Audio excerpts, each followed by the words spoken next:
Anneliese Michel, gadis yang dirasuki 6 iblis. Anna Elizabeth Michel atau Anneliese Michel lahir pada tanggal 21 September tahun 1952, seorang wanita Jerman yang menjalani 67 ritual pengusiran setan Katolik selama 10 bulan sebelum kematiannya. Dia meninggal karena kekurangan gizi, di mana orang tua dan pendetanya dihukum karena kelalaian pembunuhan. Berasal dari keluarga Katolik yang sangat taat beragama di Bavaria, mereka sangat aktif dalam acara-acara peribadatan. Pada tahun 1968, saat usianya menginjak 16 tahun, ia pingsan dan tak sadarkan diri. Takut terjadi akan sesuatu, orang tua membawanya ke dokter untuk diperiksa. Berdasarkan pemeriksaan yang dilakukan, Michel berada dalam kondisi yang baik. Pada bulan Agustus di tahun yang selanjutnya 1969 hal itu terjadi lagi. Saat itu dia seperti tidak dapat mengendalikan tubuhnya sendiri. Ia mulai berhalusinasi dan mengaku mendengar bisikan-bisikan misterius. Michel juga menderita kejang-kejang. Seorang dokter di klinik saraf Würzburg mengatakan bahwa ia menderita serangan epilepsi. Selain itu pula, Michel didiagnosis mengalami semacam gangguan kejiwaan yang akhirnya memaksanya menjalani perawatan di rumah sakit jiwa selama setahun. Beberapa tahun menjalani pengobatan, keadaan Michel mulai membaik. Bahkan, dia sempat menamatkan pendidikannya dan menjadi lulusan terbaik di tahun 1970, tapi penyakit yang dideritanya masih sering kambuh. Pada tahun 1973 ketika Michel berusia 21 tahun hal-hal misterius mulai muncul. Michel mulai mendengar ketukan pintu di kamarnya ketika malam hari. Konon, ia juga sering mendengar suara-suara bisikan bahwa ia akan masuk neraka. Kejang-kejang dan kerasukan parah mulai dialami Michel. Ia mulai bertindak di luar akal sehat, seperti mulai melukai dirinya sendiri, menyerang anggota keluarga lainnya, merobek-robek pakaiannya sendiri, memakan lalat dan laba-laba. Ia juga terkadang menggonggong. Ia juga menghancurkan semua aksesoris religius di rumahnya seperti patung-patung dan foto salib. Pernah suatu hari, sang ibu melihat Michel menatap patung Bunda Maria di kamarnya dan matanya berubah menjadi hitam. Tidak hanya itu, ibunya juga seakan melihat tangan dari Michel mempunyai cakar. Berbagai upaya telah dilakukan, namun tak membuahkan hasil. Karena hal-hal berbau mistis mulai bermunculan, ibu Michel mulai minta tolong kepada tokoh agama. Father Roderick, seorang pakar pengusiran setan, mengatakan bahwa tubuh Michel telah dimasuki iblis-iblis jahat. Namun, Roderick menolak dan tidak mau melakukan eksorsis terhadap Michel. Orang tuanya akhirnya meminta bantuan ke pemuka agama setempat untuk bersedia melakukan kegiatan pengusiran setan pada Michel. Akhirnya pada tahun 1975, seorang uskup bernama Joseph Stengel memerintahkan Pastor Arnold Renz dan pendeta Ernst Alt untuk melakukan kegiatan pengusiran setan. Proses ini dimulai pada tanggal 24 September tahun 1975, dengan waktu 1 atau 2 kali seminggu. Setiap sesi berlangsung hingga 4 jam lamanya. Pastor yang melakukan ritual membolehkan keluarga untuk merekam ke dalam kaset sebagai tanda bukti. Berikut adalah rekaman suara ketika Pastor Arnold Renz dan pendeta Ernst Alt melakukan kegiatan pengusiran setan.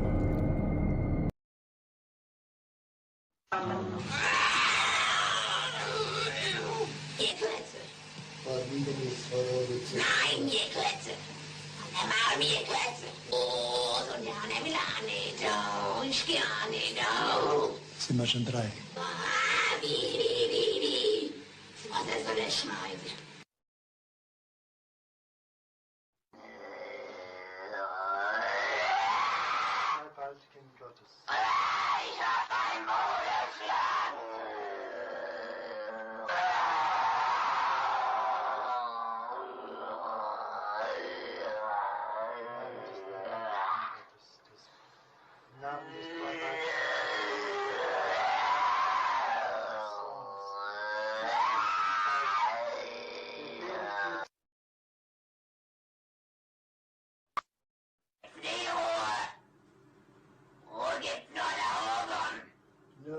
Ruhe gibt's nur dort, wo die Liebe ist. Ja, bei uns gibt's nur, ja, no.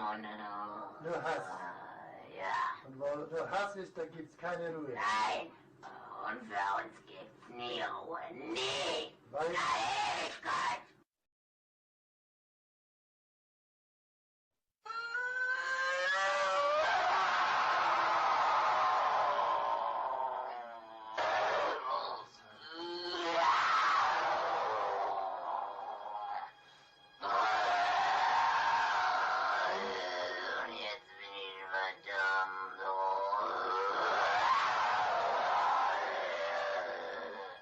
Dan berikut rekaman suara ketika Annelies Michel kerasukan 6 iblis. Das sag ich Ihnen nicht. Im Namen Jesu Nein! befehle ich dir, Nein! bei aller Diskriminierung frei. Im Namen des Vaters und des Sohnes und des Ja, deshalb läuft ohne dich! Stand am Jange.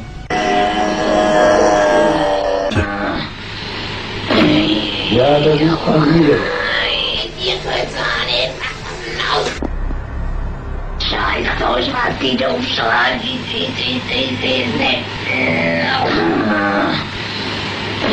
Nein! Die Drecksau, sie verflucht! Das ist unnehmbar und grausam ist! Grausam! Die Drecksau, sie verflucht! Der das ganze Deutschland verführt, oder? Ja, der ist ja noch drin. Das ist unnehmbar und grausam ist. Grausam! Die Drecksau, sie verflucht! Der das ganze Deutschland verführt, oder? Ja, der ist ja noch drin. Im Namen des dreifaltigen Gottes und aller Guten Jungfrau Maria, sagt die Wahrheit. Setelah melakukan berbagai ritual pengusiran setan sebanyak 67 sesi yaitu selama 10 bulan, Michel mengalami sejumlah kerusakan pada bagian tubuhnya. Ligamen di lututnya telah pecah, kakinya juga mengalami kelumpuhan. Pada tanggal 1 Juli tahun 1976, Michel menghembuskan nafas terakhir. Hasil autopsi menunjukkan gadis ini menderita gizi buruk dan juga dehidrasi yang sangat parah. Berat badannya ketika meninggal dunia hanya 31 kg. Pastor Arnold Renz dan pendeta Ernst Alt serta kedua orang tua Michel dinyatakan bersalah karena kelalaian hingga menyebabkan kematian. Mereka mendapatkan hukuman penjara 6 bulan dan 3 tahun masa percobaan. Michel pernah mengaku pada para pendeta bahwa ia dirasuki oleh roh-roh. Judas Iskariot, Nero, Kain, Adolf Hitler, Fleischmann, dan yang paling kuat adalah Lucifer. Kita pasti bertanya-tanya kenapa Michel dirasuki oleh roh-roh jahat. Sebenarnya belum ada keterangan pasti mengenai penyebab Michel dirasuki oleh roh-roh itu. Dia adalah seorang yang religius, begitu juga dengan keluarganya. Hanya saja, 4 tahun sebelum Michel lahir, ibunya melahirkan seorang anak hasil hubungan gelapnya yang bernama Martha. Ketika Michel masih kecil, Ibu Michel mendorongnya untuk melakukan penebusan dosa atas dosa yang dilakukan oleh ibunya dahulu. Pendeta yakin, ini adalah sebab utama Michel dirasuki oleh roh-roh itu. Ini seharusnya tidak terjadi. Ini adalah pengorbanan seorang anak kepada ibunya, kata pendeta Ernst. Michel dimakamkan di Klingenberg am Main, Bavaria. Kisah hidup Annelies Michel telah menginspirasi sineas Hollywood untuk membuat film berdasarkan kisah nyatanya. Salah satunya adalah The Exorcism of Emily Rose yang rilis tahun 2005 yang lalu. Itulah tadi kisah Annelies Michel, yang kisahnya menjadi inspirasi film The Exorcist of Emily Rose. Terima kasih telah menonton, semoga selalu bahagia, dan jangan lupa subscribe ya.